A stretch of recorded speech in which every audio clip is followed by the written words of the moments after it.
Good morning friends, so welcome back to my channel Blog Queen Ria। তো তোমরা সবাই কেমন আছো? আশা করি তোমরা সবাই ভালো আছো। আর এখন যত ওয়েদার চেঞ্জ হচ্ছে তা আমি অত একটা ভালো না, তো সুস্থ আছি বাট তাও জানোই। তো চলো তোমাদেরকে ওয়েলকাম জানিয়ে আমি আমার ব্লগটাকে শুরু করে দিলাম। আজকে কিন্তু রান্নাঘরের থেকে ব্লগটা শুরু করলাম, কেন কি সকালে উঠে তাড়াহুড়া লাগে না, তাই রান্নাটা তাড়াতাড়ি না সারলে কিন্তু বাকি কাজ হয় না। তোমাদের কাছে অনুরোধ রইল আমার এই ভিডিওটা শুরু থেকে শেষ অবধি দেখার জন্য, আর দেখার শেষে অবশ্যই কমেন্টস করে জানাবে যে তোমাদের ভিডিওটা কেমন লেগেছে। এখানে দেখো আমি কোয়াশ আলু সয়াবিন দিয়ে তরকারি করব। আর এখানে যে আমি ডালের বড়ার জন্য মানে যা যা নিয়েছি, তো প্রথমে তরকারির জন্য ডালের বড়া করে নিলাম, তারপর একটা পেঁয়াজ টিয়াজ দিয়ে ভাজা করবো যাতে ভাতের সাথে খেতে পারি, ওটার জন্য ভাজা করছিলাম। তো এখানে আমার পকোড়া ভাজা হয়ে গেছে, আস্তে আস্তে আমি রান্না করা শুরু করে দেব। মশলা টশলা কিন্তু সব রেডি, জিরা লঙ্কা টমেটো ধনিয়ার গোটা ধনিয়া সব পেস্ট করে এটার মধ্যে লবণ হলুদ চাট মশলা গরম মশলা যা যা লাগে সব মশলা দিয়ে ভালো করে সয়াবিন তরকারিটাকে বানিয়ে নেব। এখানে আমি আজকে পেস্ট করব না, এখানে আমি আজকে বাটবো কাঁচা লঙ্কা জিরা। মাঝে মাঝে কিন্তু বাটতে হয়, ভালো লাগে, আমার খুব ভালো লাগে, তাই ভাবলাম আজকে একটু বেটে দিই, যত অনেকগুলি বাটতে হবে না, একটুই বাটতে হবে তো হয়ে যাবে। তো এখানে সরি আমার আবার টমেটো ছিল না, তো তাই টমেটো থাকলেও না থাকলেও আজকে আমি বেটে দিতাম, আমার ইচ্ছা ছিল। তো সংসারে যা কাজ সেটাই তোমাদের সাথে সাথে শেয়ার করি। আর সংসারে যতই কাজ করো শেষ হয় না, কোনো সময় শেষ হবেও না। যত এখন শাশুড়ি নেই, সম্পূর্ণ কাজকর্ম আমাকে করতে হয়। আর হ্যাঁ, আমার এখন সত্যি খুব ভালো লাগে, শুধু একটু অসুস্থ হলে তখন একটু কেমন লাগে, বাট করতে তো হবে সংসারে কাজ, আমি না করলে কে করবে, তাই না? তো কাজকর্ম করতে আমার এখন কষ্ট হয় না, সংসারে বউদের তো কাজ করতেই হবে। তো এটাকে তুমি ভালোবাসার মতন নাও, দেখবো সত্যি এনার্জিটা চলে আসে। যেটা আমি এখন রান্না করতে এত পছন্দ করি, হয়তো সবাই জানতো যে আমার শাশুড়ি রান্না করে, বাট আমি করি না।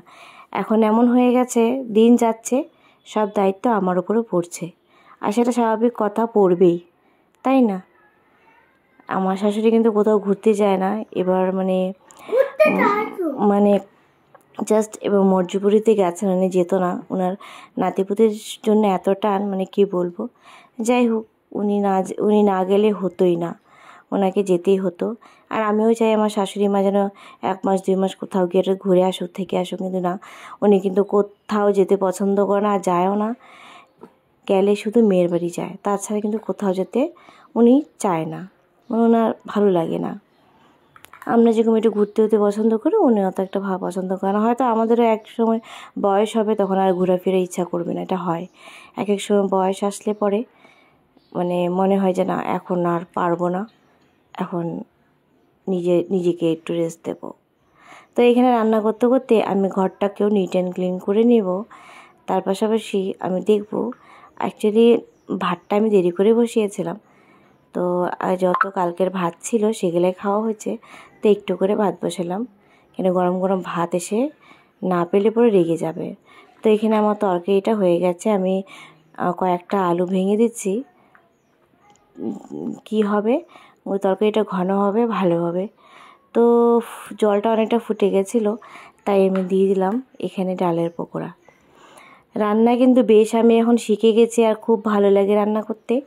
সত্যি আমার এখন একদম আলসে লাগে না, আমার রান্নার প্রতি এখন ভালোবাসাটা বেশি হয়ে গেছে। প্রত্যেকটা তরকারি কিভাবে রান্না করতে হয়, মশলা কত পরিমাণ দিতে হবে, সব কিন্তু আমি শিখে গেছি। তো বন্ধুরা, আমার এখানে ভাতের মাড়গালাও হয়ে গেছে, আর আমার দেখো এখানে তরকারিটা বানানো হয়ে গেছে। একটু মশলা কম দিয়ে পাতলা ঝোল করে বানিয়েছি, কেন কি আমার যে বর আছে ও তো তেল মশলা কম খায়, তো তার জন্য পাতলা করে বানালাম। এখানে দেখো অনেকটা কাপড় জমে গেছিলো, তাই চলে আসলাম কাপড় ধুতে। বাকি কাজ হয়ে গেছে, শুধু বিকালবেলা একজন মাসি এসে ও শুধু ঘর মুছবে, বাসন মাজবে, ঘর মুছবে, সরি। তো এখানে দেখো আমি একটু কাপড় ধুবো, তার মাঝামাঝি আমার ছেলেও কিন্তু আমাকে দিদারি করতে চলে আসছে। মানে আমার এই ছেলেটা এত জ্বালা, মানে কি বলবো, কাজ করতে করতে মা মা করে ডাকবে আর এত বিরক্ত করে, আমার জাস্ট ভালোই লাগে না।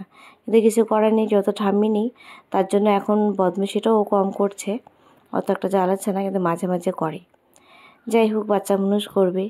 তো এখানে দেখো আমি জলের মধ্যে সার্ফ নিয়ে সব কয়টা কাপড় আগে ভেজাবো, তারপরে ভালো করে কষলিয়ে ধুয়ে দেবো।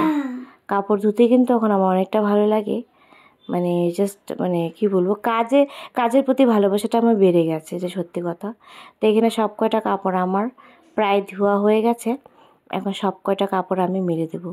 যা হাওয়া বাতাস দিচ্ছে, মানে কি বলবো, কাপড় একদম উড়ে উড়ে চলে যায় ড্রেনে, হয়তো রাস্তায়। তো এখন যত ক্লিপ এনেছি কাপড়ের, তো এখন আর অসুবিধা নেই। তো কাপড়টা ধুয়ে আমি চলে যাব ঘরে। দেখলে ফাইনালি আমার রান্নাবান্না হয়ে গেছে, কাপড় কাচা হয়ে গেছে, স্নান করে পুজো দিলাম। তো এই তো আর কি, সংসারে সকাল থেকে উঠে এই কাজ তো লেগেই থাকে। আর শরীরটা অত একটা ভালো না, কেন কি ওয়েদার চেঞ্জ হচ্ছে, গরম ঠান্ডা, মানে অনেক সময় কেমন হয়, গরমটাও লাগে আবার ঠান্ডাটাও লাগে।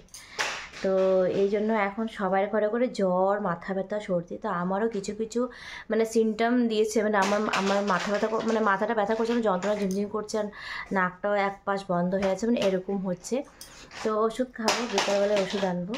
তো এখন একটু রেস্ট করব। দেখলেই সকাল থেকে রেস্ট, ওরও স্নান হয়ে গেল, ভাত খাইয়ে দিচ্ছে, আর একটু করে খাবে। দেখলে এত কথা বলে। তো চলো তোমরা সঙ্গে থাকো, দেখতে থাকো, আমি শুয়ে উঠে আবার দেখা করছি। এতক্ষণ ঘুমিয়েছিলাম, বাট ঘুমিয়েছিলাম মনে হয় না ঘুমিয়েছিলাম কি না, সত্যি শরীরটা কেমন লাগছে, মাথাটা ঝিনঝিন করছে। তো এখানে দেখো লাঞ্চ নিয়ে নিয়েছি, ডালের পকোড়া দিয়ে কোয়াশালো তরকারি, শসা, কালকে মাছের ঝোল আছে, পাবদা মাছের। তো এখন খাবো। তো চলো লাঞ্চটা করে দেখা করছি। দেখলে আমরা লাঞ্চ করে, মানে আমি লাঞ্চ করে শুয়েছিলাম, সত্যি শরীরটা ভালো না। এখন ওয়েদার চেঞ্জিংয়ের জন্য না, সবার বাড়িতে জ্বর সর্দি লেগে আছে। তো অনেকক্ষণ শুয়েছিলাম, আমার বর আসলো, ও লাঞ্চ করলো। তা এখন 6:30 বেজে গেছে। আমি এখন যাব দোকানে, মানে আমরা বিস্কিট এনে এখন আমরা খাবো লাল চা। তো চলো সঙ্গে থাকো, দেখতে থাকো। আজকে তো আরেকটা জিনিস, শিবরাত্রি আজকে, মানে লাগবে, যাই না তিথি কখন লাগবে। আমি পুজোটা মনে হয় কালকে দেব। তো আমি দেখাচ্ছি, মানে মন্দিরের সামনে এত সুন্দর করে সাজিয়েছে, চলো তোমাদেরকে এটা দেখাই।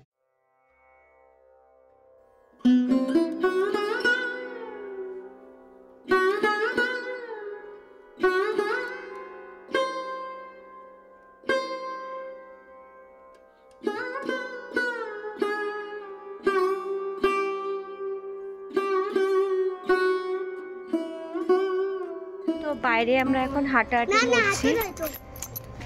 করছি, পাশের মন্দিরটা দেখলে এখন আরেকটা মন্দির দেখাচ্ছি, যেটা একটু হেঁটে হেঁটে যেতে হয়। চলো দেখাচ্ছি তোমাদেরকে। আজকে শিবরাত্রি বলে মন্দির সাজিয়েছে।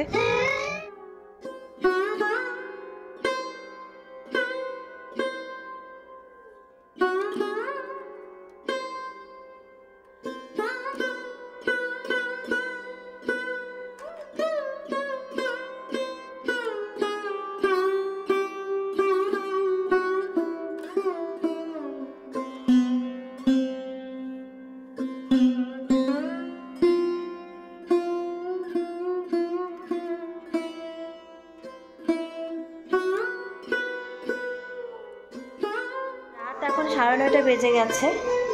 তো গেছিলাম, দেখালামই শিব মন্দির। আমাদের এখানে 2টা মন্দির আছে যেখানে পূজা হচ্ছে শিব বাবার।